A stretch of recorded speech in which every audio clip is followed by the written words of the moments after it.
বাংলাদেশের উপকূলীয় এলাকাগুলোতে গভীর সঞ্চালনশীল মেঘমালার সৃষ্টি হয়েছে, যার ফলে 7টি বিভাগে শুরু হতে যাচ্ছে টানা ভারী থেকে অতি ভারী বর্ষণ, যা পার্বত্য অঞ্চলের ভূমিধসের ঝুঁকি তৈরি করতে পারে বলে আশঙ্কা করা হয়েছে।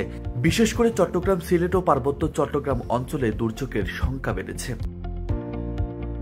বাংলাদেশ আবহাওয়া অধিদপ্তরের ঝড় সতর্কীকরণ কেন্দ্র থেকে প্রকাশিত পূর্বাভাসে এসব তথ্য জানানো হয়েছে।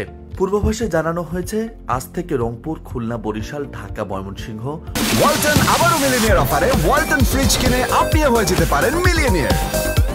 মিলিনিয়ার ছড়াছড়ি দেশ জুড়ে, এটা শুধু ওয়ালটনই পারে। চট্টগ্রাম ও সিলেট বিভাগের অনেক জায়গায় ভারী থেকে অতি ভারী বর্ষণ হতে পারে। আর অতি ভারী বর্ষণের কারণে চট্টগ্রাম, রাঙ্গামাটি, খাগড়াছড়ি, বান্দরবান ও কক্সবাজার জেলাগুলোর পাহাড়ি এলাকার কোথাও কোথাও ভূমিধসের সম্ভাবনা রয়েছে। সেই সাথে ভারী বৃষ্টির কারণে ঢাকা ও চট্টগ্রাম মহানগরীর কোথাও কোথাও অস্থায়ী জলাবদ্ধতা তৈরি হতে পারে বলেও সতর্কতা করা হয়েছে।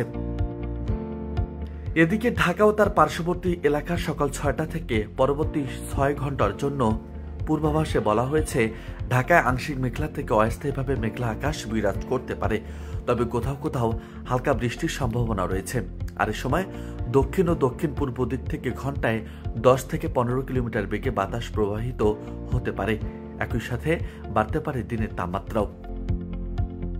পূর্বাভাসে আরো বলা হয়েছে, সকাল 6টায় তাপমাত্রা রেকর্ড করা হয়েছে 28.3 ডিগ্রি সেলসিয়াস, আর আর্দ্রতা ছিল 95%। গতকাল সর্বোচ্চ তাপমাত্রা ছিল 28.1 ডিগ্রি সেলসিয়াস এবং আজকের সর্বনিম্ন তাপমাত্রা 26.2 ডিগ্রি সেলসিয়াস রেকর্ড করা হয়েছে।